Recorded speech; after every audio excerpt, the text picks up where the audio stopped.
সংশয় বলেন, আপনাকে যুক্ত করা আছে, বলেন। জি ভাইয়া, শোনা যায় আমাকে? হ্যাঁ, পরিষ্কার বলেন। ভাইয়া, আমার কিছু প্রশ্ন ছিল, সেগুলো একটু মানে জানতে চাচ্ছিলাম। দ্রুত করে ফেলেন। ইসলামে কি ডাইরেক্ট মানুষ হত্যা করার কোথাও কিছু আছে? অবশ্যই অসংখ্য জিনিস আছে। সূরা তাওবার ৫ নম্বর পড়বেন। তারপরে আপনি সংশয়.com এ ঢুকেন, সেখানে একেবারে হাদিস-টাদিসে সব দলিল প্রমাণ দেয়া আছে। একদম এখন জবাই কি করা। আমি সূরা তওবাটা পড়েছি, ওইখানে মানে একটা ভিডিও দেখেই ওটা পড়েছিলাম। তো ওইখানেও ডাইরেক্ট বলা আছে হত্যা করার কথা, কিন্তু ওখানে আর কি কারণ হিসেবে দেখানো হয়েছে যে মানে তাদের সাথে যারা যুদ্ধ করবে তাদেরকে আর কি বলা হচ্ছে না, না, তাদের না, কিভাবে না, না, মারবে। না, না, না, না, যারা যুদ্ধ করবে তাদের সাথে ওইখানে ওই আয়াতের কোথাও বলা নাই যারা যুদ্ধ করবে তাদের সাথে যুদ্ধ করতে। না, অসম্ভব।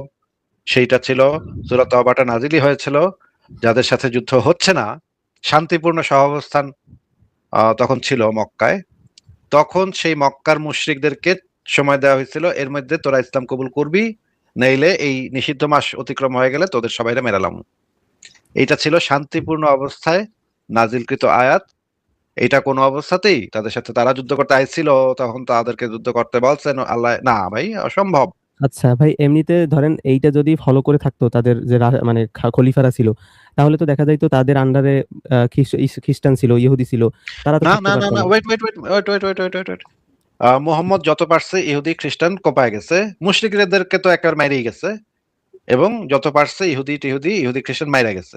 এবং মরার সময় বইলা গেছিল, মোহাম্মদের শেষ মরার সময় যখন মরমর অবস্থা, বিষ খায় যখন মরমর অবস্থা, চিৎকার করে চিল্লাইতেছে আর বলতেছে, আমি নির্দেশ দিয়ে গেলাম আরব উপদ্বীপ থেকে সমস্ত ইহুদি নাসারাদেরকে বহিষ্কার করতে হবে। ইহুদি নাসারা মুশরিক সবাইকে এখান থেকে তাড়ায় দিতে হবে, খেদায় দিতে হবে।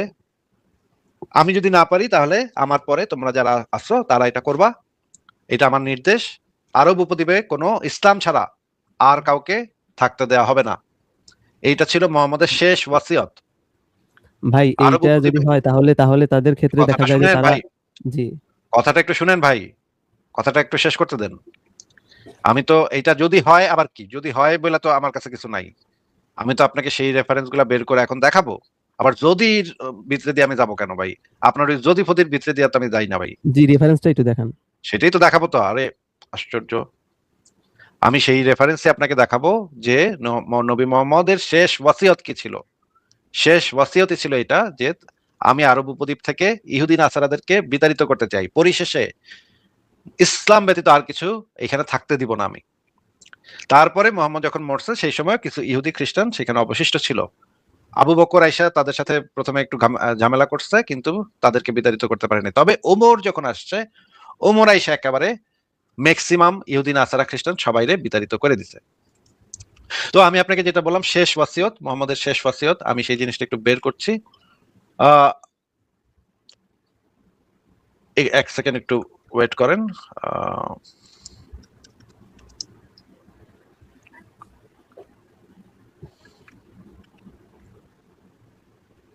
হ্যাঁ, এটা একটু স্ক্রিনটা শেয়ার দিই এবং আমরা একটু হাদিসগুলা পড়ে দেখবো যে সেখানে কি বলা আছে।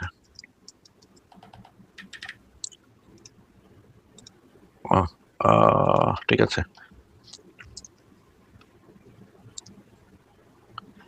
আচ্ছা, এইটা এখানে বলা আছে। তারপরে এটা, এই যে এইটা হচ্ছে সেই হাদিসটা। ভাই আপনি একটু আমাদেরকে হাদিসটা একটু পড়ে শোনান। এই সহিহ বুখারী ইসলামিক ফাউন্ডেশন 2838 নম্বর হাদিস। এইটা কোন সময়ের ঘটনা একটু আমাদেরকে পড়ে শোনান। এই যে দেখেন এখানে কাঁদতে আমি কাঁদতে। পড়বো, আমি। হ্যাঁ, হ্যাঁ, আপনি পড়বেন। আচ্ছা, ইবনু আব্বাস থেকে বর্ণিত, তিনি কোনো এক সময় বললেন, বৃহস্পতিবার, হায় বৃহস্পতিবার। আচ্ছা, এরপর আচ্ছা। তিনি কাঁদতে শুরু করলেন, এমনকি তার ওই যে অশ্রুতে। আপনি কি জানেন যে বৃহস্পতিবার এখানে কি মিন হচ্ছে? শুক্রবার মুহাম্মদ মরছিল, এটা তো জানেন নাকি? জি, আমি এটা মানে এখন জানি না, না জানি না আর কি। আচ্ছা, জানেন না। জেনে নেন, শুক্রবার মোহাম্মদ মরছিল, এটা হইতেছে তার আগের দিন, হ্যাঁ? বৃহস্পতিবার। এই কারণে এই কান্না এবং বৃহস্পতিবারের উচ্চারণ এটা মিন করতেছে মৃত্যুর আগের দিনের ঘটনা। হ্যাঁ, পড়েন এবার। এরপর তিনি কাঁদতে শুরু করলেন, এমনকি তার অশ্রুতে কঙ্করগুলো সিক্ত হয়ে গেল। আর তিনি বলতে লাগলেন, বৃহস্পতিবার রাসূলুল্লাহ সাল্লাল্লাহু আলাইহি ওয়াসাল্লামের রোগ যাতনা বেড়ে যায়। তখন তিনি বললেন, তোমার আমার জন্য লিখার কোনো জিনিস নিয়ে আসো, আমি তোমাদের জন্য কিছু লিখিয়ে দেব, যাতে এরপর তোমরা কখনো পথভ্রষ্ট না হও। এতে সাহাবীগণ পরস্পর মতপার্থক্য করেন, অথচ নবীর সম্মুখে মতপার্থক্য সমীচীন নয়। তাদের কেউ কেউ বলেন রাসূলুল্লাহ সাল্লাল্লাহু আলাইহি ওয়াসাল্লাম দুনিয়া ত্যাগ করেছেন। তিনি বললেন, আচ্ছা, আমাকে আমার অবস্থায় থাকতে দাও। তোমরা আমাকে যে অবস্থার দিকে আহ্বান করছো তার চেয়ে আমি যে অবস্থায় আছি তা উত্তম। অবশ্যই তিনি ইন্তিকালের সময় ৩টি বিষয় ওসিয়ত করলেন। মুশরিকদেরকে আরব উপদ্বীপ থেকে বিতাড়িত করো, প্রতিনিধি দলকে আমি যেরূপ আচ্ছা, উপঢৌকন দিয়েছি তোমরাও। এটা তো বললেন মুশরিকদেরকে আরব উপদ্বীপ থেকে বিতাড়িত করা, একটা পাইলাম আমরা, জি মুশরিকদেরকে আরব উপদ্বীপ থেকে বিতাড়িত করতে হবে নাকি শেষ ওয়াসিয়ত? জি জি। আচ্ছা, এবার আমরা পড়ি, এটা পড়ি পড়ি শোনেন, পড়েন। আচ্ছা, রাসূলুল্লাহ সাল্লাল্লাহু আলাইহি সাল্লামকে বলতে শুনেছেন যে নিশ্চয়ই আমি ইহুদি ও খ্রিস্টান সম্প্রদায়কে আরব উপদ্বীপ থেকে বহিষ্কার করব, পরিশেষে মুসলমান ব্যতীত অন্য কাউকে এখানে থাকতে দেব না। আচ্ছা আচ্ছা। এটা কোন গ্রন্থ? গ্রন্থটার নাম কি? মুসলিম, আচ্ছা সহিহ সহিহ মুসলিম। মুসলিম, সহিহ মুসলিম। আচ্ছা, এবার আপনারা এটা একটু পড়ি, এখানে কি লেখা আছে? রাসূলুল্লাহ সাল্লাল্লাহু আলাইহি সাল্লামকে বলতে শুনেছেন যে নিশ্চয়ই আমি ইহুদি ও খ্রিস্টান সম্প্রদায়কে আরব উপদ্বীপ থেকে বের করে দেব, তারপর মুসলিম ব্যতীত অন্য কাউকে এখানে থাকতে দেব না। আচ্ছা, ঠিক আছে, খুব আচ্ছা সুন্দর। ভাই, এটা কি ইসলামী ফাউন্ডেশনের? হ্যাঁ, এটা হচ্ছে হাদিস একাডেমি থেকে, আর এটা এখন হচ্ছে আমি ইসলামিক আমি ফাউন্ডেশন। একটা হাদিস পেয়েছি, সেখানে আছে যে যে ব্যক্তি কোনো নিরাপত্তাপ্রাপ্ত অমুসলিমকে হত্যা করবে সে জান্নাতের ঘ্রাণও পাবে না। এখন এই দুইটা কন্ট্রাডিকশন না? নিরাপত্তাপ্রাপ্ত না, এটা হচ্ছে জিজিয়া যারা দেয়, জিজিয়া যারা দেয় তাদেরকে যদি কেউ হত্যা করে তাহলে জান্নাতের ঘ্রাণও পাবে না, সেটা বলেছে মোহাম্মদ। কিন্তু আবার একই সাথে এটাও বলে দিয়েছে যে সেই কাফের ব্যক্তিকে, মানে জিজিয়া দেয়া লোককেও যদি কেউ হত্যা করে তাহলে সেই হত্যার কোনো বিচার নাই, মানে না, হচ্ছে এখন তাকে এইখানে তো বলা হচ্ছে যে ঘ্রাণও পাবে না জান্নাতের, কঠিন ভাবে বলা হচ্ছে। হ্যাঁ, ওই কিন্তু তার দুনিয়াবি কোনো বিচার নাই। দুনিয়াবি কিন্তু কোনো বিচার নাই, দুনিয়াতে কিন্তু তার কোনো তাকে আপনি কোনো শাস্তি দিতে পারবেন না, না, তাকে আপনি মানে একজন হদ মুসলিম। শাস্তি নাই আর কি, না দুনিয়াতে ভাই, হদ শাস্তি নাই। এমনিতে শাস্তি নেই। মুসলিমদের জন্য তো এইটাই যথেষ্ট না যে জান্নাতের ঘ্রাণও পাবে না? মুসলিমদের জন্য এটা তো জান্নাতে ভাই কে দেখছে? এটা তো আমরা গিয়া দেখে আসিনি ভাই এটা জান্নাতে। আপনারা যদি ধরেন একটা হিন্দু পাশে লাথি মেরে বলে হো হো আমি তোমাকে সরি পাশে লাথি দিছি, আমাকে কোনো শাস্তি দিও না, আমি তো স্বর্গে যেতে পারবো না, এটাই আমার জন্য অনেক কিছু, দাও আরেকটা লাথি মারি, তাহলে তো ভাই নিশ্চয়ই তার জন্য খারাপ হয়ে যাবে নাকি? এটাই তো যথেষ্ট যে সে কিসে যেতে পারলো না, স্বর্গে যেতে পারলো না। আচ্ছা ভাই, এখন একটা বিষয় হলো যে না, মানে আমরা এই জিনিসটা শেষ করে নিই ভাই, এই জিনিসটা শেষ করে নিই, আপনি আরেক দিকে যদি এখন আলোচনাটা নিয়ে যান তাহলে তো ইয়া হয় না। আহ, এই এই জায়গাটা, এই হাদিসটা একটু পড়েন তো, এটা হচ্ছে সহিহ বুখারী ইসলামিক ফাউন্ডেশন, এই হাদিসটা একটু পড়েন তো ভাই, কি ঘটনাটা ঘটছে আমাদেরকে একটু বুঝাই দেন তো। একদা মসজিদে নববীতে ছিলাম, রাসূলুল্লাহ সাল্লাল্লাহু আলাইহি ওয়াসাল্লাম মসজিদ থেকে বের হয়ে আমাদেরকে বললেন, তোমরা চলো ইহুদিদের যে সেখানে যাই। আমরা তার সঙ্গে বেরিয়ে এলাম। অবশেষে আমরা বাইতুল মিদ্রাস তাদের শিক্ষাগারে পৌঁছালাম। তারপর নবী সাল্লাল্লাহু আলাইহি ওয়াসাল্লাম বললেন, সেখানে দাঁড়িয়ে তাদেরকে লক্ষ্য করে বললেন, হে ইহুদি সম্প্রদায়, তোমরা ইসলাম কবুল করো, এতে তোমরা নিরাপদে থাকবে। ইহুদিরা বলল, হে আবুল কাসিম, আমরা পৌঁছানো আচ্ছা, আপনার পৌঁছানোর দায়িত্ব আপনি পালন করেছেন। এরপর তিনি বললেন, আমার ইচ্ছা তোমরা ইসলাম কবুল করো এবং শান্তিতে থাকো। তারাও আবার বলল, হে আবুল কাসেম, আপনার পৌঁছানোর দায়িত্ব আপনি পালন করেছেন। রাসূলুল্লাহ সাল্লাল্লাহু আলাইহি ওয়াসাল্লাম তাদেরকে বললেন, আমি এরূপই ইচ্ছা রাখি। তৃতীয়বারেও তিনি তাই বললেন। পরিশেষে রাসূলুল্লাহ সাল্লাল্লাহু আলাইহি ওয়াসাল্লাম বললেন, জেনে রাখো জমিন একমাত্র আল্লাহ ও তার রাসূলের। আমি তোমাদেরকে এই এলাকা থেকে উচ্ছেদ করে দিতে চাই। সুতরাং তোমাদের মধ্যে যাদের অস্থাবর সম্পত্তি আছে তা যেন সে বিক্রি করে দেয়। অন্যথায় জেনে রেখো জমিন আল্লাহ ও আল্লাহর রাসূলের। আচ্ছা, এই হাদিসটা একটু আমাদেরকে একটু বুঝায় বলেন তো ভাই, কি ঘটনাটা ঘটলো, আমি তো বুঝলাম না, একটু ভাই বুঝায় দেন। আচ্ছা, এখন এখানে বিষয় হয়েছে যে রাসূলুল্লাহ সাল্লাল্লাহু আলাইহি ওয়াসাল্লাম এই হাদিস দ্বারা এইটাই বোঝা যায় যে তিনি এক এক জায়গায় যাইতেন, মানুষকে থ্রেট দিতেন এবং হয়তোবা বলতেন যে টাকা পয়সা রাইখা দাও, ভাই জমি টমি বিক্রি করে দাও। এই হাদিসটা কি যদি, নাকি এটা কি সহিহ হাদিস? এটার ভিতরে কি এখন কোনো যদি কিন্তু আছে, নাকি এটা একটা সহিহ হাদিস? হাদিসের মান তো সহিহ রাখা আছে, তাও এখানে তো ভাই আরো বিশ্লেষণের দরকার আছে, কারণ আমি ওয়েবসাইটে সহিহ লিখতে পারি হাদিসে, কারণ আমি না, এর বিপরীতে। আমি ওয়েবসাইটে এটা সহিহ লিখি নাই, এটা আমি দেখাচ্ছি বুখারী শরীফ থেকে। বুখারী শরীফের কোনো হাদিস জাল জয়ীফ নাই। ওকে, আমরা বুখারী একটু শরীফের কোনো আমি হাদিস, আচ্ছা, হাদিসটার কথাই বলি আপনাকে। যে আমি যতটুকু বুঝলাম যে উনি তো এক এক জায়গায় গিয়ে তারপরে বলতেন যে হয়তো ইসলাম কবুল করো, নাহলে যুদ্ধ করো। হয়তো, এখানে মানে আশ্চর্য, দেখেন ফারাজ ভাই, আমি একটা সহিহ হাদিস দেখাচ্ছি আর সে বলতেছে যদি, হয়তো। এই শব্দগুলা সহিহ হাদিসের ক্ষেত্রে কিভাবে প্রযোজ্য হয়? একজন মুসলমান হিসেবে আপনি কিভাবে হয়তো বলতেছেন? আমি তো ভাই বুঝতে পারতেছি না। আমার আমার কথা সে হয়তো বলতেছি, ওই মানে হাদিসের কথা না, আমি বলতেছি যে হয়তো এইটা করো ওইটা করো, সেই হয়তো বলতেছি। ভাই আমি তো আপনাকে দলিল দেখাচ্ছি, উনি হয় এটার ইদারের ভিতরে কথা আমার হয়তো। বলতেছে আসিফ ভাই, উনি ইদারের ভাই কথা বলছে, হয়তো বলতেছি, ইদার হাদিসের ইসলাম কথা গ্রহণ না। করো আর এটা হবে, এই হয়তো ও কথা আচ্ছা, বলতেছে, আচ্ছা, হয় আইদার ইসলাম হবে, গ্রহণ করো না এটা, ও আচ্ছা, ঠিক আছে, হয়তো তাহলে সত্য ঠিক আছে, হবে। তাহলে ঠিক আছে, বলেন বলেন। আমি বলতেছি যে উনি তো হয়তো উনি বলতেন যে এইটা গ্রহণ করো, নয়তো ওইটা গ্রহণ করো, আর নয়তো উচ্ছেদ করাবে, এই তো নাকি? হাদিসে তো এই তো এটাই নাকি লেখা। ভাই, এই তো হ্যাঁ না? ভাই, হ্যাঁ, এই তোর বিষয়টাই বলছে যে ইসলাম গ্রহণ করো না তোমার 14 গোষ্ঠীর পাইকা ফেলাবো, এই কথাই বলছে, নর্মাল জিনিস। বলেন। আচ্ছা, এই সংশয় ভাই, যে ওই যে ইহুদিদেরকে বাইর করে দিবে বলতেছে, ওই ইহুদিরা তো অনেক শত শত বছর ধরে ওই অঞ্চলে বসবাস করতেছিল, তাই না? জি, তো ওদেরকে জমিন নাকি আল্লাহ এবং তার রাসূলের, হ্যাঁ হ্যাঁ। এটা কেমন কথা ভাই? এটা তো আমি বুঝলাম না। ওরা যেখানে বসবাস করতেছে, ওদের ধর্ম ওরা করতেছে, তাতে নবীর এখানে চুলকায় কেন? এখন বিষয় হয়েছে কি, যখন আপনি আধ্যাত্মিকতায় ঢুকে পড়লেন ধর্মে, তখন এখানে আসবে হক ধর্ম এবং বাতিল ধর্ম। সুতরাং আরে হক ধর্ম যার যেটা, কাছে তো এই যার বলতেছি কাছে তো বলতেছি আরে ভাই, ভাই শেষ করি যার একটু কাছে তো একটু তার একটু ধর্মই হক ধর্ম। ইহুদিদের এই তো কাছে কি ইসলাম আর ইসলাম সেই হক ধর্ম নাকি? সেইটাই বলি, যার কাছে তার ধর্ম তো হক, কিন্তু আমি বলতে দেন আমাকে। ইহুদিদের কাছে ইহুদিদের তো একদম হক, ঠিক আছে, মুসলিমদের কাছে আরে হক। ইহুদিরা তো এখন আইসা মুহাম্মদের পাশে লাথি মারে নাই যে আমার ধর্ম হক ধর্ম কইছে তোর পাশে লাথি মারি আমি। এটা তো মোহাম্মদ ইহুদিরা আইসা ইহুদিদের লাথি মারে নাই তো মুহাম্মদের পাশে। মুহাম্মদ তো ইহুদিদের গিয়া জি মুহাম্মদ তো গিয়া ওদের জায়গা সম্পত্তি দখল করতেছে, বলতেছে যে আরে ভাই হক হোক আর অহক হোক, হুম। আরেকজনের জায়গা সম্পত্তি ধর্মের ভিত্তিতে আরেকজনের জায়গা সম্পত্তি কিভাবে একজন মানুষ দখল করে? এই যে শুধু জায়গা সম্পত্তি নিয়েই তো জিনিসগুলো থাকে না, মানুষের যে আধ্যাত্মিকতা, মানুষের যে কালচার। আজকে দেখেন ইহুদিদের দখল না করার কারণে তারা আরে পৃথিবীতে কি করছে, ও আজকে ও পৃথিবীতে তার মানে খ্রিস্টানদের এখন যদি দখল ইহুদিরা না গিয়া করার এখন কারণে যদি ইহুদিদের ইহুদিরা কি গিয়া খাচ্ছে। এখন যদি ইহুদিরা হুম। গিয়া প্যালেস্টাইনের মুসলমানদের পাছায় বাঁশ ঢুকাইয়া যদি বলে আমাগো জিহবা কইছে যে তোমরা ইহুদি ধর্ম গ্রহণ করো শান্তিতে থাকবে, তোমরা হ্যাঁ ইহুদি হ্যাঁ ধর্ম কবুল করো নিরাপদে থাকবে, আর যদি হ্যাঁ গ্রহণ না করো প্যালেস্টাইনিরা বুঝে রাখো এই জমির মালিক আমাগো জিহবা এবং আমাদের মুসা, বলুক তোমাদের তোমাদের আমরা এই ভূমি থেকে বিতাড়িত করতে বললে চাই। মানে তারপরে বলুক। তারপরে হোগার নবীর মতো ভিতরে কাজটা লাত্তি মাইরা প্যালেস্টাইনি করে হোগার ভিতরে লাত্তি মাইরা বাইর করে দিল। এটা বলবে যে সংসদকে ওদের ওদের সংসদকে বলতে চাচ্ছেন যে আপনার নবীর মতো যদি মানে আম, ইহুদিরাও যদি একই কাজ করে থাকে, ইহুদিদের কাছে যেহেতু তাদের ধর্মটা হক ধর্ম, হক ধর্ম যেহেতু তাদের কাছে, ইহুদিদের কাছে ইহুদি ধর্মটা যেহেতু হক ধর্ম, সেহেতু ইহুদিরা এই কাজটা প্যালেস্টাইনের লোকদের সাথে করতেই পারে, একটা জি, নৈতিক করতে কাজ। পারতে হলে আবার ওই দলিলটা ডাকবে যে তাদের হক যে ধর্ম সেটা প্রমাণ করতে হবে, তো তাদের ও ধর্ম যে এত আচ্ছা, বেশি করে বিকৃত আপনার হচ্ছে, আপনার তাদের যে আপনার ধর্মটা বিকৃত আপনার হচ্ছে তো তারাও জানে। সংশয় জি ভাই, আচ্ছা আচ্ছা আপনার আপনার শিশু সন্তানের নবী আর তার আল্লাহ কি প্রমাণ দিছিল জানি ভাই যে ইসলাম যে সত্য, এটা সে তোকে কি কি প্রমাণ দিছিল, যে কি প্রমাণ পায় আপনারা ছোটবেলা থেকে ইসলাম ধর্ম গ্রহণ করছেন, বলেন দেখি ভাই। আচ্ছা ফারাজ ভাই, এইখানে তো ইহুদি গোত্রের কাছে এসে মোহাম্মদ তো কোনো প্রমাণ উপস্থাপন করলো না, সে বলল যে ইসলাম কবুল করো শান্তিতে থাকো। এইখানে তো এসে হ্যাঁ বললো না যে মোহাম্মদ যে এই যে আমি প্রমাণ দিলাম, এই যে দেখ এই যে প্রমাণ, হ্যাঁ আমি আল্লাহর নবী। মোহাম্মদ সাল্লাল্লাহু আলাইহি সাল্লাম আরে কয়েকবার প্রমাণ কথার দিয়েছে, তার মাঝখানে সাথে কেমন ব্যবহার হয়েছে সেটা। কথার মাঝখানে কথা না, একটু কথা শুনে নেন। মোহাম্মদ তো এখানে এসে কোনো প্রমাণের বালাই তো করলো না, সে এসে স্রেফ হুমকি দিল তোরা ইসলাম কবুল করবি নাইলে তো করে এখান থেকে উচ্ছেদ করে দিব, তোদের জায়গা সম্পত্তি ভিটামাটি সব আমাকে দখলে। হ্যাঁ আমার এগুলো সব আল্লাহ এবং তার রাসূলের, আল্লাহ তো আর নিব না, এসা ওই রাসূলই ভোগ করবো আর কি, মানে মোহাম্মদই নিব আর কি। তাইলে আমরা বুঝলাম মোহাম্মদ তো নিজেই এখানে কোনো প্রমাণ দেয় নাই। তাইলে এই উনি বলতেছে ভাই কারটা হক ধর্ম কারটা হক ধর্ম কারটা মানে কে প্রমাণ করতে পারছে? ভাই মোহাম্মদ কি কি প্রমাণ দিছিল তার হক ধর্মের, একটু যদি প্রমাণগুলো দিতেন। জি, আপনি প্রমাণ বলতে কি জাদু বুঝতেছেন, যে জাদু দেখাবে আকাশ না থেকে? আমি তো প্রমাণ বলতে কি বুঝছি সেটা তো আমাদের আপনি আমাকে সমস্যা কেন জি, প্রমাণ বলতে আমি যেটা প্রমাণ বুঝি যে বলতে যে আমি কি ধর্ম। বুঝছি, প্রমাণ বলতে আপনার গ্রন্থে লেখা আছে সেটা তো কোনো প্রমাণ হইতে পারে না ভাই। আপনার আল্লাহ কানে কানে কইছে যে আসিফ মহিউদ্দিনের সোফাটা সংশয় তোর, এটা তো আমার সোফাটা যে আপনার, এটার সপক্ষে কোনো প্রমাণ হইতে পারে না।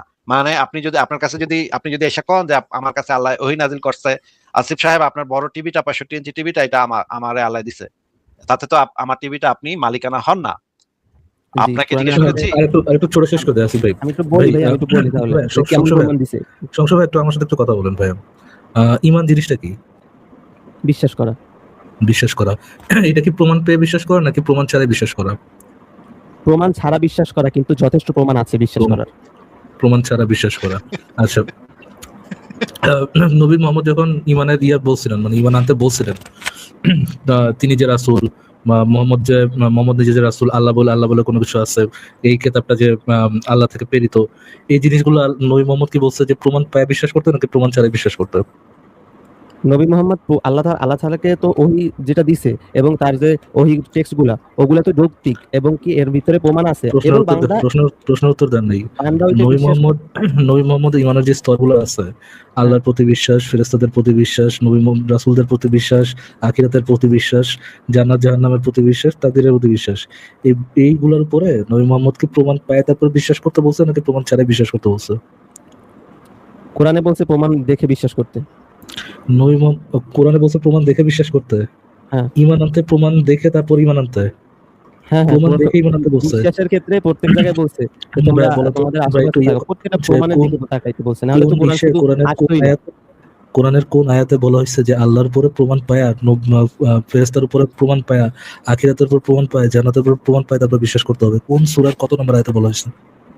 হ্যাঁ, আচ্ছা, এখানে আল্লাহ তাআলা বলছে যে তোমরা জমিনে সফর করো, তোমরা আল্লাহ তাআলার নিদর্শন দেখতে পাবে যেভাবে পূর্ববর্তী সম্প্রদায়রা ধ্বংস হয়েছিল। এবং আল্লাহ তাআলা আমার বলতেছে আরেক আয়াতে, প্রশ্নের উত্তর হয় নাই ভাই। আল্লাহ পাক কোন আয়াতে বলছে আগে আমার প্রমাণ পাও তারপরে আমাকে বিশ্বাস করো? কোন আয়াতে বলছে এমন কথা? প্রমাণ পাও এবং বিশ্বাস করে, এই টেক্সট ডাইরেক্ট এমন কথা। কোথায় প্রমাণ পায়ে বিশ্বাস করতে হবে? আল্লাহর উপর প্রমাণ পায়ে বিশ্বাস করতে হবে, এটা কোথায় বলা আছে যে আগে আল্লাহর উপর প্রমাণ পাবা তারপর আল্লাহর উপর বিশ্বাস করবা? কোথায় বলা আছে এটা? সম্পূর্ণ কোরআনই তো বলা হইতেছে বিশ্বাস আনার জন্য, কোন আয়াত? তো এটা আবার না বোঝার কি বিশ্বাস আছে?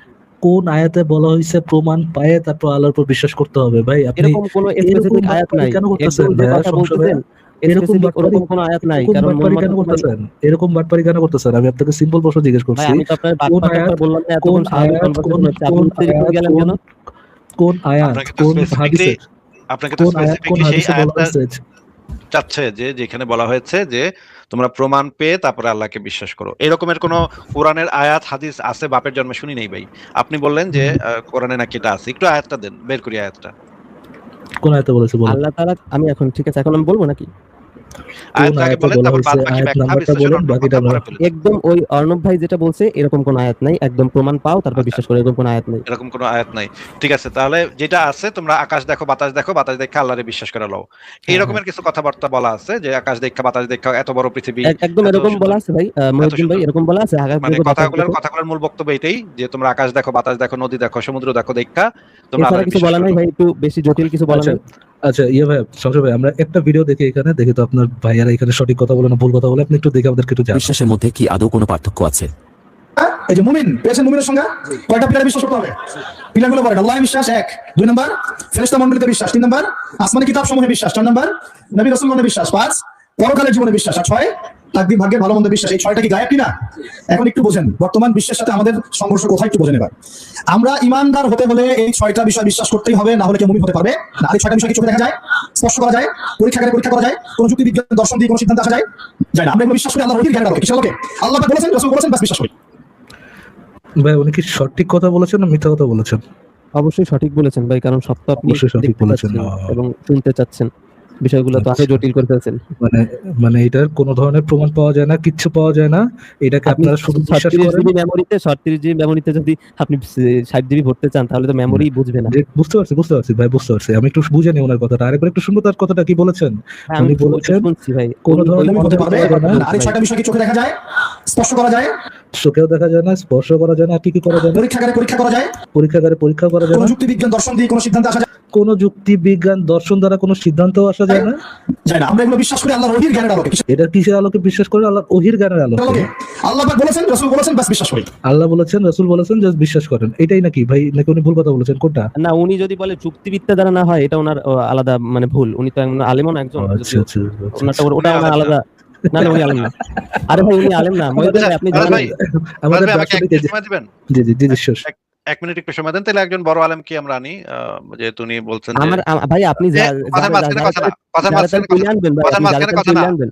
সংশয় ভাই, কথার মাঝখানে কথা না। এখন আমরা একজন মানে অনেক বড় আলেম যার বই মদিনা বিশ্ববিদ্যালয়ে পড়ানো হয়, হ্যাঁ, এই আলেম না এটা কইলে লোকে আসবো। হ্যাঁ, আচ্ছা, এবার আমরা শুনি উনি কি বলে, ওনার কথা একটু শুনি। ঈমান এবং এই বিশ্বাসের মধ্যে আরেকটা পার্থক্য হচ্ছে, ঈমান শুধু অদেখা বিশ্বাস হয়, অদেখা জিনিস হয়, আর বিশ্বাস দেখা অদেখা উভয়টাতে হয়। ঈমান শুধু অদেখা, যে দেখেন নাই আপনি, গায়েবের জিনিস হয়। আল্লাহ যিনি ইউনিবল গায়েবের জন্য শুরুতেই কোরআন শুরুতেই বলছে এই কোরআন তাদের উপকার দিবে যারা গায়েবের উপর ঈমান রাখে, বুঝেছে? কিন্তু বিশ্বাসটা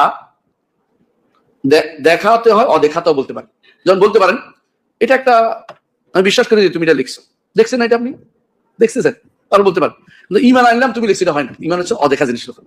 এই জন্য আমাদের ঈমান আনতে হবে, শুধু বিশ্বাস আনলে হবে না। ঈমান শুধু অদেখা জিনিসে হয়। এই জন্য যদি কোনো কেউ বলে,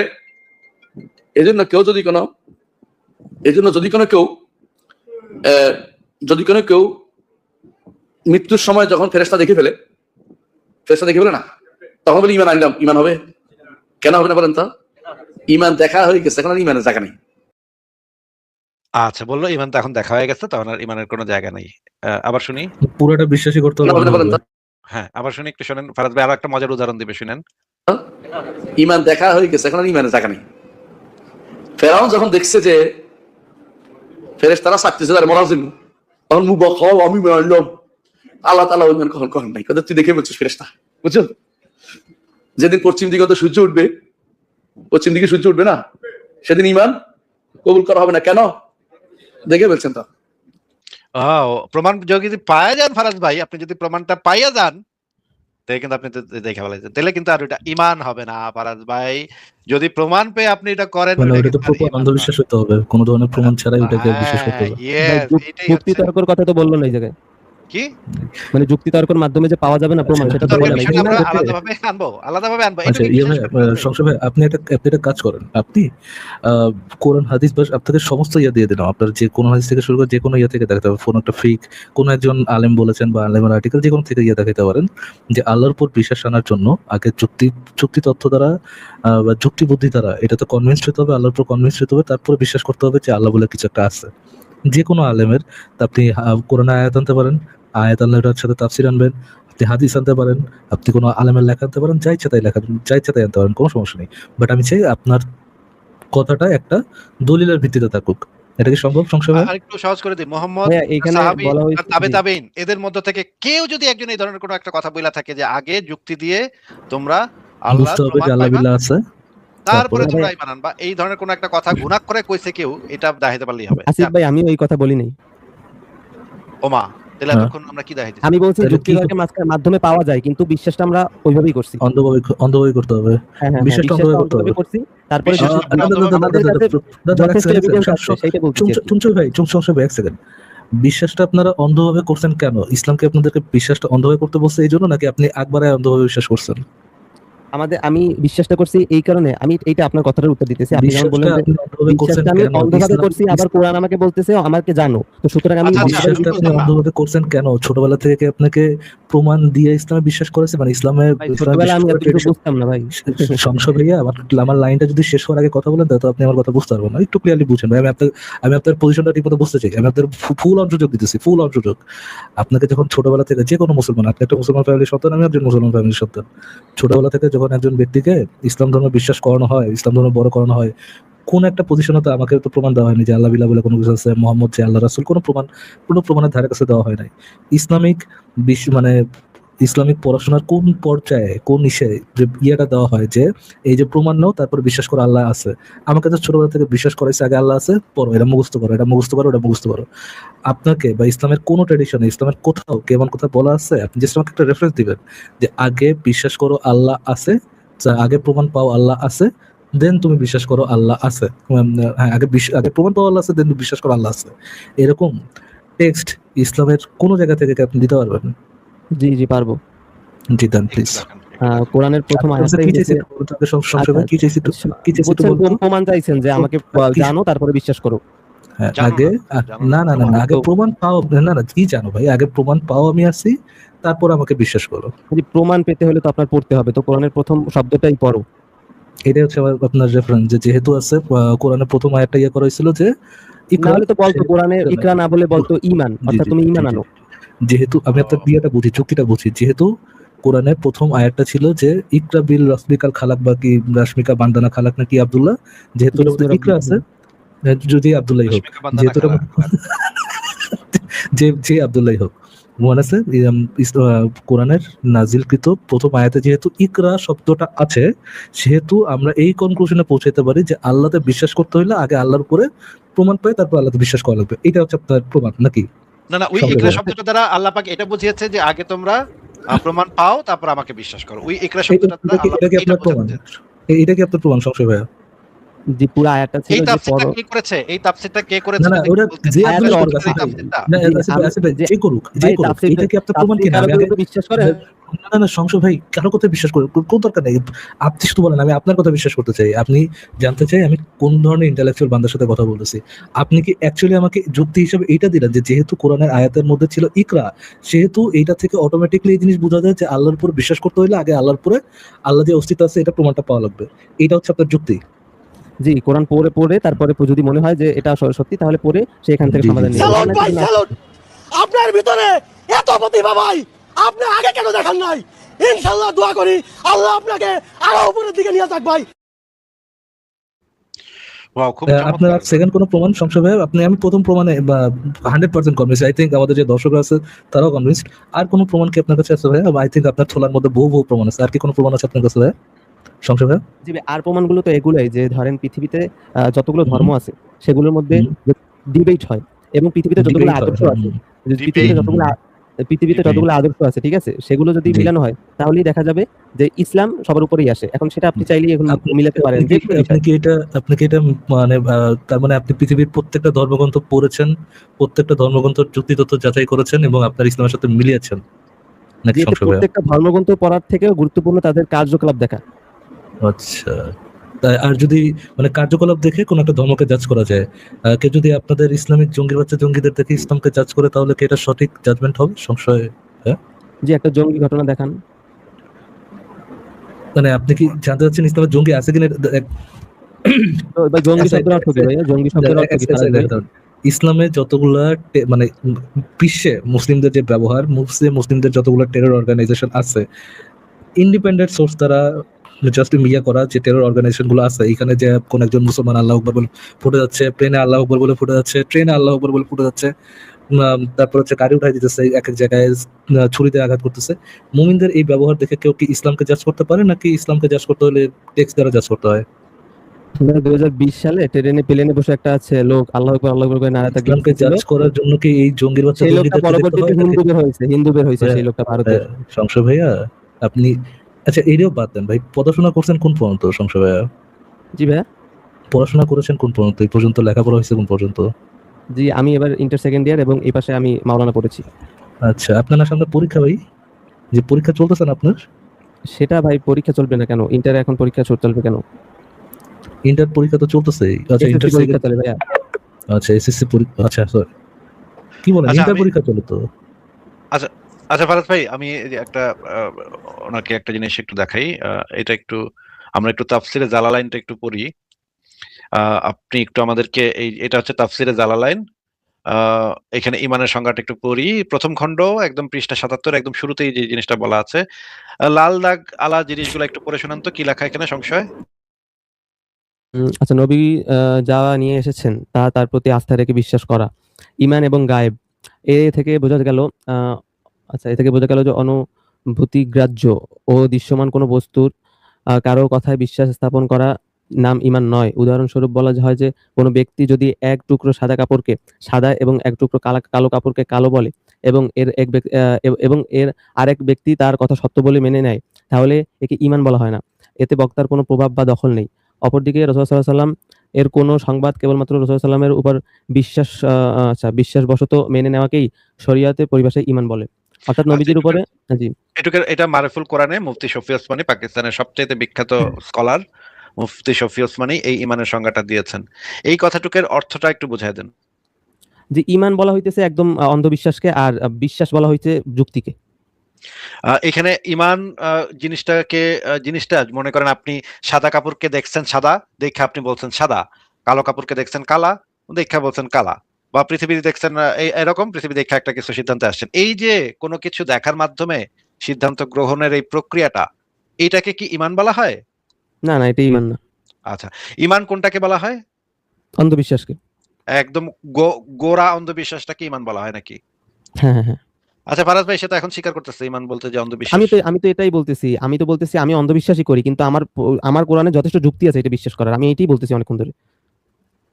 যুক্তি আছে মানে আমি যেমন ধরেন আমি এখন পর্যন্ত কখনো গ্যালাক্সিতে বুঝানি ভাইয়া, কেদা ভাই একটু বুঝানি। আপনি বলতে চাচ্ছেন যে যদিও আল্লাহর কোরআনে অসংখ্য মানে প্রমাণ আছে, আল্লাহ কোরআনে অসংখ্য প্রমাণ দিয়া মুমিনদেরকে বলছে এটা তো অন্ধবিশ্বাস করতে, মানে কোরআনে প্রমাণ থাকা সত্ত্বেও আল্লাহ কোরআনে আল্লাহর অস্তিত্ব সম্পর্কে প্রমাণ দিয়ে মুমিনদেরকে বলছে এই কোরআনে অন্ধবিশ্বাস করার জন্য। এটা কি মানে এই জিনিসটাকে বুঝাতে দিতেছেন আপনি? জি। ওমা, এটা কেমন কথা ভাই? আমি তো কিছু মাথা যেমন ভাই আমি একটু বুঝালে সংক্ষেপে একটু ফারাজ ভাই। আমার এই ঈমানটা আরে সংক্রান্ত ভাই, ফারাজ আরেকটা ভাই জিনিস। সাথে আমি একটু Wait কথা a minute. That's the smartest thing I've ever heard anyone say about anything. আমি ভাই একেবারে শেষ, ফারাজ ভাই শেষ, আমি একেবারে শেষ মনে করেন, একেবারে শেষ। ফারাজ ভাই আমি বুঝলাম তার কথা শুনে যে একটু সেটা হইতেছে ইসলামের অনেক প্রমাণ আছে কিন্তু ওনারা প্রমাণ পুছে না, ওনারা অন্ধবিশ্বাস করে। শুধু আছে না ভাই, ইসলামে আল্লাহ অনেক প্রমাণ দিয়ে নিজে থেকে প্রমাণ দিয়ে তারপরে বলছে আমি প্রমাণ দিছি এখন অন্ধবিশ্বাস কর আমি সত্য, প্রমাণ যাচাই বাছাই করবি না, অন্ধবিশ্বাস কর আমি সত্য। মানে আগে অন্ধবিশ্বাস করা সত্য, তারপরে প্রমাণ যাচাই বাছাই কর বা শান্তি, বা ওটা নেসেসারি। অন্ধবিশ্বাস করে নিলে আর প্রমাণ দেওয়ার লাভ কি ভাই? মানে মানে প্রমাণ জিনিসটা এখন কি আপনি যদি জন্য? প্রমাণ আল্লাহকে জিনিসের জিজ্ঞেস কাজটা করেন, কি? আল্লাহ যদি জিজ্ঞেস করেন যে আল্লাহ আপনি যদি প্রমাণ দিয়েই থাকেন, আপনি যদি কোরআনে আল্লাহর আপনার অস্তিত্ব সপক্ষে প্রমাণ দিয়েই থাকেন, তাহলে অন্ধবিশ্বাস করতে বলছে কেন? মানে অন্ধবিশ্বাস করতে বলছেন কেন? আল্লাহ আপনাকে এই ধরনের কোন একটা রেসপন্স দিবে। अच्छा लगता है मुझे, बहुत मजा आता है। আচ্ছা মারাজ ভাই, আমরা একটু অনেক বড় ভিডিও, এটা একটু দেখাবো কি? আচ্ছা একটু দেখাই, অল্প একটু দেখাই, দেখেন। আপনার যুক্তিকে ইসলাম এক কানা করে মূল্য দেয় না। আপনার যুক্তি রাখেন, দলিল দিয়ে ইসলাম চলে, যুক্তির ইসলাম চলে না। ইসলাম মাথা নত করে দলিলের কাছে, যুক্তির কাছে নয়। আলী রাদিয়াল্লাহু আনহু বলছেন, লাউ কানা দীনু বিররা, রায়, রায় বলে না, কি রায় হলো বলে না, বিচারের রায় কি বলে নাকি? এই রায় শব্দটা কিন্তু আরবি, রায় মানে ফায়সালা, সিদ্ধান্ত। লাউ কানা দীনু বিররাই, যদি এই দিন রায় মানুষের যুক্তির উপরে চলতো, মানুষের যুক্তি নির্ভর যদি হতো, তাহলে আমি আলী রাদিয়াল্লাহু আনহু পায়ের তলায় মাসাহ করতে বলতাম। পায়ের কোন দিকে মাসাহ হয়? উপরে, উপরে না? পায়ের উপরে মাসাহ হয়, সেটা জানি তো। মাসাহ করতে হয় পায়ের উপরে। আলী রাদিয়াল্লাহু বলছেন না, যদি যুক্তি দিয়ে ইসলাম চলতো আমি বলতাম তলে মাসাহ করো, তলে। কারণ অজু করে হাঁটা চলা ফিরার করার সময় ময়লা মাটি ধুলোবালি উপরে লাগে পায় না নিচে লাগে? তাহলে যুক্তি বলে কি নিচে মাসাহ করো, যেহেতু ময়লা মাটি নিচে লেগেছে। কিন্তু আমি মুহাম্মদ সাল্লাল্লাহু আলাইহি ওয়াসাল্লামকে দেখেছি এমসাহু আলা জাহিরি কুফাইহি, তিনি পায়ের পাতায় নয়, পায়ের পিঠে মাসাহ করেছেন, তলে নয়। তো যেহেতু উপরে মাসাহ করেছেন, বিধায় আমি আলীর যুক্তির কোনো মূল্য ইসলামে নেই। এটা একজন সাহাবী, আশারে মুবাশশারা জান্নাতি 10 জন সাহাবীর একজন, 4 খলিফার একজন, রাসূলের জামাইদের একজন, রাসূলের নারী পোতা চাচাতো ভাইয়ের একজন। তিনি বলছেন, এই হাদিস পাবেন আবু দাউদের মধ্যে 162 নম্বর হাদিস, মিশকাতের মধ্যে 525 নম্বর হাদিস, এবং হাদিস সহিহ। তাহলে যুক্তি দিয়ে নয় ইসলাম চলবে, দলিল। হাদিস স্পষ্ট বলছে, তিনি সালাত করেছেন বুকে হাত বেঁধে, আল্লাহ সাদর শব্দে শেষ হয়ে গেছে। আপনি এটা মানলেন না, আপনি যুক্তি দিলেন যেমন বুড়ো বয়সে হাত নিচে নামে পড়েছেন। হাদিসে স্পষ্ট রয়েছে, যখন ধ্যান করা অসংখ্য 450 হাদিস। আপনি বললেন প্রথম দিকে মুসলমানদের আকীদা মজবুত ছিল, পরে দুর্বল হয়ে যায়। আসলে বগলে পুতুল আছে কিনা যাচাই বাছাই করার জন্য একবার যা হতো না, 4 বার ঝাড়া দেওয়া হতো। এর জন্য রহমান সাইকেল করতে হয়। আপনার যুক্তি আপনার কাছে থাকে, আমরা সেই হাদিস পেয়েছি, আমরা সেটা মেনে চলি, বাস। আমাদের কোনো যুক্তি চলে না। প্রতিটি ব্যাপারে আপনি খেয়াল করে দেখবেন, সেই হাদিসে স্পষ্ট জানা রয়েছে। এই বিষয়ে ওলামায়ে সালাত বলে গিয়েছেন, ইন্নাল আইমাতুল আরবাআ কুল্লুহুম ইয়াত্তাবিউনা যাহিরাল কিতাবি ওয়াস সুন্নাহ। ইমাম প্রত্যেকেই জাহিরুল কিতাব ওয়াস সুন্নাহ, প্রকাশ কোরআন ও হাদিসের প্রকাশ্য অর্থের উপর আমল করার জন্য ইয়াহুসুনা আসহাবাহুম, তারা উৎসাহিত করে গিয়েছেন তাদের শিষ্যদেরকে যে তোমরা কোরআন হাদিসের প্রকাশ্য অর্থের উপরে আমল করো। আমাদের জবাব একটাই, যে আমরা যুক্তির উপর আমাদের ধর্ম চলে না, বরং যুক্তিকে আমরা আমাদের ধর্মের উপরে চালাই। যুক্তি দিয়ে আমি চলবো না। হযরত আলী রাদিয়াল্লাহু তাআলা আনহু উনি বলেন, যদি যুক্তির উপর ইসলাম চলতো, যে শীতকাল আসতেছে, অনেকে চামড়ার মোজা পরে, কাপড়ের মোজা আমরা বলি, দেশে তেমন লাগে কম, কিন্তু যারা প্রচুর ঠান্ডার দেশে থাকে তাদের জন্য এই মাসালাটা, ময়লা লাগে কি উপরে বেশি না নিচে বেশি হবে, যে কোনো মাসাইল আসে প্রথমে আমরা কি করি, নিজের ভিতরে বিবেককে প্রশ্ন করি। তাহলে এই ব্যাপারটা কোরআনে যে আসলো পর্দার কথা, কোরআনে যে আসলো সুদ হারাম, কোরআনে যে আসলো ঘুষ হারাম, কোরআনে যে আসলো যে মেয়েদের সামনে যাওয়া হারাম, যেটাই আসে প্রথমে আমি যুক্তি দিয়ে চিন্তা করি। মুসলমান বুঝতে হবে আমাদের যুক্তি দিয়া নামাজের কেরাত হয় নাই, রুকু কেন করবো, ঝুইকা যুক্তি দিয়ে এটা রুকু বানানো হয় নাই, সেজদা যে করি যুক্তি দিয়ে বানানো হয় নাই, হজের মধ্যে যে তারা 7 দিকে যেটা বলছেন সেটাই আমার সংকটটা দলিল দিয়ে। আলী রাদিয়াল্লাহু আনহু বলছেন, শরীয়ত কোনোদিন বিবেচনা দিয়ে চলে না, বিবেক দিয়ে শরীয়ত বিশ্লেষণ করা যায় না, শরীয়তের বিশ্লেষণ করতে হয় দলিল দিয়ে। আলী রাদিয়াল্লাহু আনহু বলছেন, লাউ কানা দীনু বিররায়, এই দিন, এই ইসলাম, এই শরীয়ত যদি রায় ভিত্তিক হতো, মানুষের চিন্তার উপরে হতো, যুক্তি নির্ভর হতো, তাহলে আউলা বিল মাসহি মিন আলাহু, আমি আলী বলতাম ফতোয়া জারি। আচ্ছা, আমরা এই জিনিসটা শুনে ফেললাম যে আলেমদের বক্তব্য কি। এই হাদিসটা একটু দেখে নেই, যে এখানে যে এই হাদিসটার কথা বারবার আসলো। আরো একটা ভিডিও আমরা দেখবো, সেটা একটু দেখি, যে এই যে যেই কথাটা বললো যে যুক্তি দিয়ে চলবে কিনা,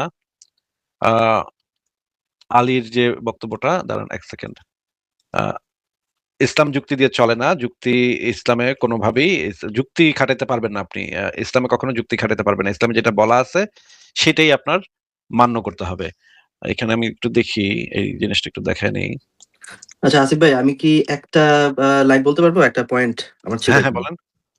আচ্ছা, আমি একটু যুক্ত হয়ে গেলাম, কারণ হচ্ছে এখানে সংশয় ভাই একটু আগে বললো না যে তাফসীর দেখে, যে এক টুকরো সাদা কাপড় দেখে যদি কেউ সেটাকে বিশ্বাস করে, সেটা আর ঈমান হইল না।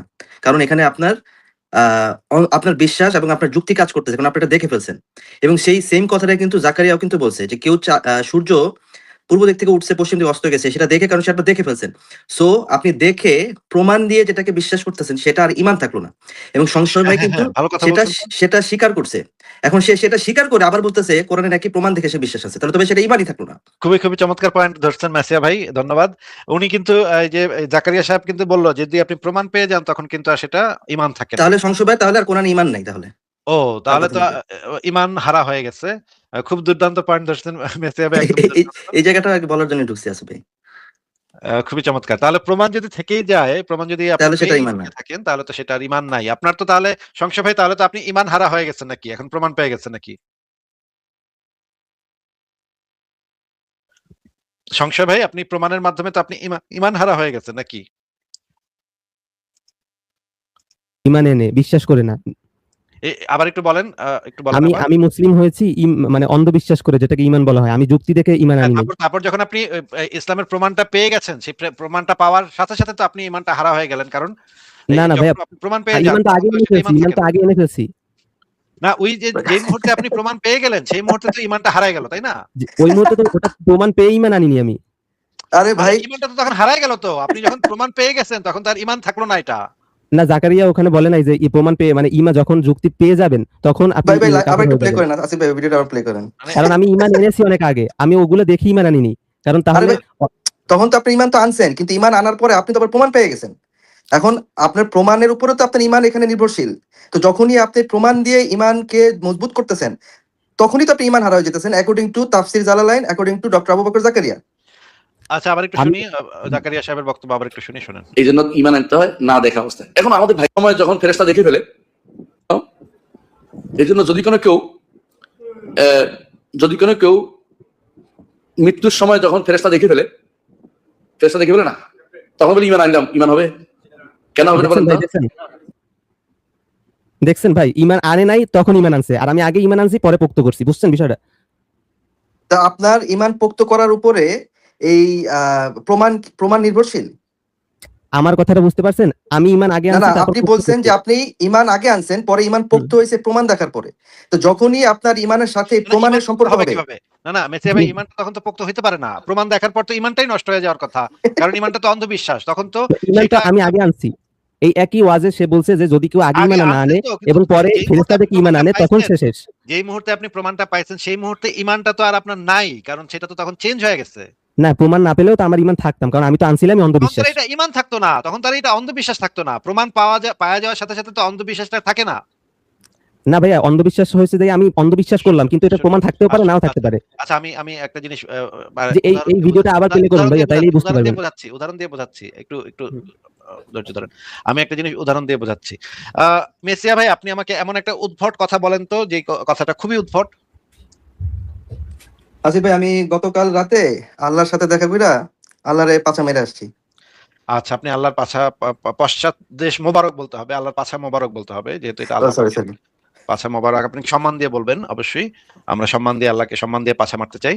তো বুঝলাম যে আপনি কালকে রাত্রে আল্লাহর পাছা মোবারক মেরে আসছেন, এই জিনিসটা আপনি দাবি করতেছেন। এখন আমি যদি এটাতে ঈমান আনি, তার মানে অন্ধবিশ্বাস করি। আমি তো অন্ধবিশ্বাস করতে পারি নাকি সংশয় ভাই? কেন, এটা কেমন কথা? আপনি কিসের উপর অন্ধবিশ্বাস করছেন? মানে এটা কোন, এই যে তার কথার উপরে আর কি? মেসিয়া ভাই বলছে আর আমি অন্ধভাবে বিশ্বাস করে লিছি। হে যা কয় আমি অন্ধভাবে বিশ্বাস করে লিছি। আমার আর কোনো প্রমাণের দাঁড়াদারি না। হে কইছে, আমি বিশ্বাস করছি। অন্ধবিশ্বাস তো না, করতেই মেসিয়া বাইরে আমি এমন কিছু মনে করি না যে তার কথা অন্ধবিশ্বাস করা আর যায়। আপনি কি মনে করেন না, সেটা নিয়ে তো ঠিকই কথা তো হচ্ছে আছে না। আসিফ ভাই। মেসিয়া ভাই এমন কি ভালো হয়েছে যে ওনার কথা আপনি অবিশ্বাস করতে যাবেন? উনি তো জীবনে আমি একটা শিশু, করতেছি। উনি যদি জীবনে একটা শিশু দর্শন করতে পারেন, এই তো কি বার করছে জীবনে? যে সেইটাই আমি ওই সংশয়, মানে হ্যাঁ। আসিফ সংশয়। আরে ভাই আপনি মেসিয়াতে ঈমান আনছে। আপনি আসিফ ভাই কি মেসিয়াতে ঈমান আনছে। হ্যাঁ, আপনি হ্যাঁ, হ্যাঁ। করছেন কি করেন না সেটা তো জিজ্ঞেস করা হচ্ছে না। আমি তো করতে পারি, মেসিয়া ভাইয়ের কথা ঈমান তো আনতে পারি নাকি? হ্যাঁ, আপনি যা কারো আপনার ঈমান আপনি আনতে হ্যাঁ, পারেন। আমি মনে করেন আমি ঈমান আনলাম যে মেসিয়া ভাই গতকাল রাত্রে আল্লাহ পাকের পাছা মোবারক মাইরা আসছে, এটা আমি ঈমান আনলাম, মানে অন্ধবিশ্বাস করলাম। ঠিক আছে? ঠিক আছে ভাই? সেটা আপনার বিষয়। হ্যাঁ, এটা তো আপনি আপনি শুনছেন কিনা? আপনি ঈমান আনতে পারেন যে কোনো বিষয়ে। হ্যাঁ, আমি ঈমান আনলাম। ঈমান আনার পরে মেসিয়া ভাই কইলো কি, আসিফ ভাই আমার তো প্রমাণও আছে। আমি কইলাম প্রমাণ আছে? কোথায় দেখান তো। সে আমার একটা একেবারে ভিডিও দেখাইলো যে আল্লাহর পাছাকে ঠাস ঠাস করে মারতেছে মেসিয়া ভাই। আল্লাহর পাছা পুরা রক্তারক্তি অবস্থা। এবং এখানে আমি দেখলাম আসলে ভ্যালিড প্রমাণ, জিনিসটা একেবারে ভ্যালিড প্রমাণ। আল্লাহর একেবারে পাছা মেরে দিতেছে, পাছা মোবারক মেরে দিতেছে আর কি মেসিয়া ভাই। এটা আমার ভিডিও দেখাইলো। ভিডিও দেখার পর কি আর আমার যে আগে যে ঈমানটা আনছিলাম, সেই অন্ধবিশ্বাসটা কি আর অন্ধবিশ্বাস থাকলো, নাকি সেটা একটা যৌক্তিক বিশ্বাস হয়ে গেল? অন্ধবিশ্বাস হলো, যেটা হলেও সঠিক হলেও আমি বিশ্বাস করি, বেঠিক হলেও বিশ্বাস করি। তো আমি অন্ধবিশ্বাস তো আপনাকে কি অন্ধবিশ্বাসের জায়গায় আছে। জিজ্ঞেস করছি, প্রশ্নটা বলেন। আপনি তো অন্ধবিশ্বাস করছেন না, আপনি তো অন্ধবিশ্বাস আমি করছেন। আপনাকে কি প্রশ্নটা করছি সেটা বলেন, প্রশ্নটা বলেন। আপনি প্রশ্ন শুনে উত্তর দিতেছেন। যে আপনি অন্ধবিশ্বাস করছেন, এইটা জানি আর কি। হ্যাঁ, আপনি আমার প্রশ্নটা বলেন, প্রশ্নটা কি করছিলাম আপনাকে? আপনি প্রশ্ন না শুনে কেন উত্তর আপনি দিলেন? বলছেন যে এই পরবর্তী যে সিম্পল কাহিনীটা বিষয় হয়েছে, বোঝাটা এত মানে সিম্পল বিষয় বোঝাটা এত টাফ কেন? ইমান জি, আমি যেটা ডেফিনেশন আপনি নিজেও বুঝতেছেন, কবর গণেশ আপনি নিজেও বুঝতেছেন, ইমানের সংজ্ঞাটাই হচ্ছে আপনি যেটাকে প্রমাণ ছাড়া অন্ধবিশ্বাস করতেছেন। কি করতেছেন প্রমাণ ছাড়া? অন্ধবিশ্বাস সংশোধন প্রমাণ ছাড়া অন্ধবিশ্বাস অন্ধবিশ্বাস করতেছেন। যখন আপনি ওইটার প্রমাণ পাচ্ছেন, আপনি যেটাতে অন্ধবিশ্বাস করছিলেন এটা সত্য, যে এই প্রমাণটা যখন পাচ্ছেন তখন কি অন্ধবিশ্বাসটা আছে? হ্যাঁ, অন্ধবিশ্বাসটা কি আছে? অন্ধবিশ্বাস তো সঠিক হলেও আছে, ব্যাঠিক হলেও আছে। অন্ধবিশ্বাসটা কি আছে ভাই? বিশ্বাসটা কি তখন আপনার অন্ধ? ভাই বিশ্বাস তো আমি আগে করছি, এটা বুঝেন, অন্ধবিশ্বাস বিশ্বাসটা আগে কি করছি। বিশ্বাসটা কি এই অন্ধ মোমেন্টে কিনা? বোঝানো মনে হয় না সম্ভব। এই মোমেন্টে হ্যাঁ হ্যাঁ, মানে আপনি কি অন্ধবিশ্বাস আগে করছি না। দেখেন ভাই, আপনি বুঝেন, আপনি বিশ্বাস যখন আপনি প্রমাণ আগে করছেন, পেয়েছেন, আচ্ছা এরপর সংশয় আপনি ভাই আমি আবার চেষ্টা করতেছি ভাই, একটু শোনা শুনো। বিশ্বাসটা যখন প্রমাণ পাচ্ছেন তখন বিশ্বাসটা কি অন্ধ, নাকি বিশ্বাসটা এটা সব বিশ্বাস সম্পর্কে আপনার কাছে প্রমাণ আছে?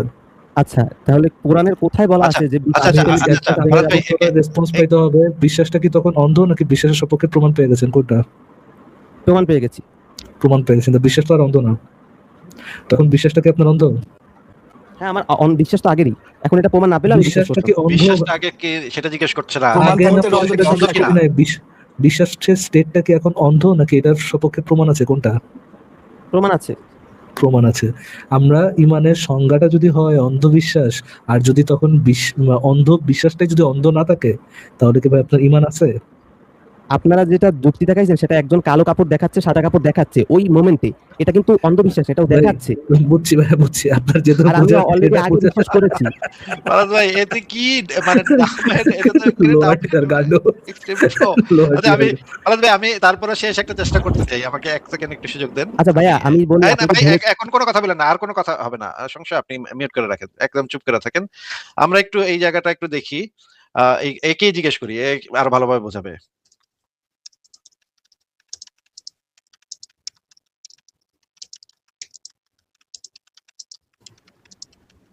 AI এর কাছে জিজ্ঞেস করবেন এখন?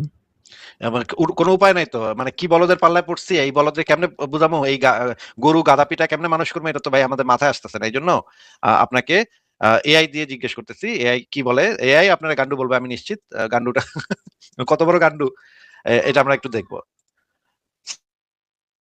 আচ্ছা, আমি লিখলাম এখানে, কোন বিষয়ে কেউ যদি অন্ধবিশ্বাস করে, এরপরে যদি সেটা সপক্ষে কোনো প্রমাণ পাওয়া যায়, তাহলে সেটি কি আর অন্ধবিশ্বাস থাকে, নাকি যৌক্তিক বিশ্বাসে পরিণত হয়? আর এটা আমি জিজ্ঞেস করতেছি, দেখি কি বলে।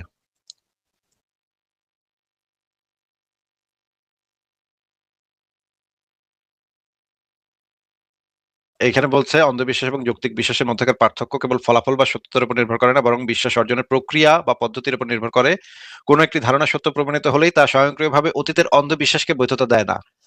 পদ্ধতি নির্ভরতা অন্ধবিশ্বাস হলো কোনো প্রমাণ ছাড়াই কোনো কিছুকে ধ্রুব সত্য বলে গ্রহণ করা। যদি পরবর্তীতে তার সপক্ষে প্রমাণ পাওয়া যায়, তবে সেই ফলাফলটি সঠিক বলে গণ্য হয়, কিন্তু সেই ফলাফল পর্যন্ত পৌঁছানোর পদ্ধতিটি ভুলই থেকে যায়। এই যে যে আপনি অন্ধবিশ্বাস করছেন, সেই অন্ধবিশ্বাস পদ্ধতিটা ভুলই থেকে গেল। যখন কোনো শক্তিশালী এভিডেন্স প্রমাণ পাওয়া যায়, তখন সেটা অন্ধবিশ্বাসের বৃত্ত থেকে বেরিয়ে যৌক্তিক বিশ্বাস বা বৈজ্ঞানিক তত্ত্বে পরিণত হতে পারে। এই কথাটা কি এই যে সংশয় নামে যিনি যুক্ত হয়েছেন, এই কথাটা কি দেখা যাচ্ছে? যখন কোনো দাবির সপক্ষে শক্তিশালী প্রমাণ বা এভিডেন্স পাওয়া যায়, তখন সেটা অন্ধবিশ্বাসের বৃত্ত থেকে বেরিয়ে যৌক্তিক বিশ্বাস বা বৈজ্ঞানিক তত্ত্বে পরিণত হতে পারে। এই কথাটা কি দেখা যাচ্ছে? ওরে গান্ডু, এই কথাটা কি দেখা যাচ্ছে? হ্যাঁ, দেখা যাচ্ছে, শোনা যায় না আমাকে? তাহলে অন্ধবিশ্বাসের গণ্ডি থেকে বের হয়ে যৌক্তিক বিশ্বাস বা বৈজ্ঞানিক তত্ত্বে রূপান্তরিত হতে পারে। এটা তার মানে অন্ধবিশ্বাসের গণ্ডি থেকে যদি বের হয়ে যায়, বৃত্ত থেকে যদি বের হয়ে যায়, মানে ইমানের বৃত্ত থেকে আপনি বের হয়ে গেলেন, তাহলে তো আপনি হ্যাঁ, ইমান হারা হয়ে গেলেন, তাই না? ভাই এখানে আরেকটা প্রশ্ন আছে, কিন্তু করতে দেবেন না, আমি যেটা বুঝতেছি। আচ্ছা, করতে দিব না, এটা যেহেতু বুঝতেই পারতেছেন, যেটা জিজ্ঞেস করছে সেটার উত্তরটা তাহলে দেন। না, এটার উত্তর দেওয়া যায় না, প্রশ্নটা করে তারপর ওকে, উত্তর ঠিক দিতে আছে। হবে। ফরাজ ভাই, আর কথা বলার কোনো ইয়া নাই, ইন্টারেস্ট নাই। আসিফ ভাই, একটা জিনিস একটু, আপনি যেহেতু এরা ওপেনই করছিলেন, আপনি যেহেতু আপনার ওই ইয়েটা ওপেন করছিলেন, জেমিনাইটা ওপেন করছিলেন, আরেকটু ওপেন করতে পারেন ভাই। জাস্ট আমি একটা জিনিস ফরাজ একটু ভাই, দেখতে এ তো যাচ্ছিলাম। একেবারে চুনাহাগা এক্সট্রিম প্রো ম্যাক্সও পার করে গেছে। ওগুলা না, জাস্ট আমি দর্শকদের একটা জিনিস দেখাতে যাচ্ছিলাম। হ্যাঁ। ভাই আমি আপনাকে ইসের কথা বলি একটা। আপনি একটু গ্লোবাল টেররিজম ইন্ডেক্স, এটা একটু জিটিআই অনুযায়ী আপনি একটু জাস্ট একটু লিখেন যে জিটিআই অনুযায়ী বিশ্বের বর্তমান জঙ্গিবাদের কত শতাংশ হচ্ছে ইসলামিক জঙ্গিবাদ? ফারাজ ভাই, আমার কিন্তু এর কণ্ঠস্বর শুনে মনে হইতেছে এটা হইতেছে ওই যে ইবনে কাসিরের ইয়া নিয়ে, তাফসীর নিয়ে যে চুনাহাগা মুমিনটা ইয়া করছিল না, সেটা মনে হইতেছে এখন কণ্ঠস্বর যেটা ইয়া হইতেছে। জি আব্দুল্লাহ হোক, এটা একটু দেখা দেন ভাই। ইসলামিক জিটিআই অনুযায়ী বর্তমান বিশ্বে টোটাল জঙ্গিবাদের মধ্যে কত শতাংশ জঙ্গিবাদ ইসলামিক জঙ্গিবাদ, মধ্যে কত শতাংশ ইসলামিক জঙ্গিবাদ আর কি?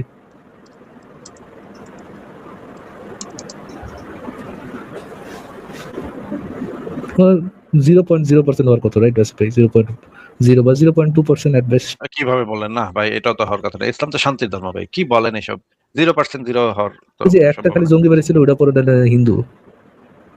আচ্ছা দেখি। জঙ্গি শব্দের অর্থ কি আরনাব ভাই? ওই যে শিশু চোদাই না, যে শিশু চোদাইছে সে হচ্ছে জঙ্গি। হয়তো এই অবস্থায় তো, এই কারণেই তো এই অবস্থা। এটাই তো ভাই, এই জন্যই তো আমরা শিশুর মানতে নই মানতে পারতেছি না। কত পার্সেন্ট ভাই? আচ্ছা, গ্লোবাল টেরোরিজম ইন্ডেক্স অনুযায়ী মোট মৃত্যুর 70% জন্য দায়ী 4টি ভয়াবহ 4টি জঙ্গি সংগঠন। আচ্ছা, হামলার দিক থেকে কারা সেটা আছে ভাই?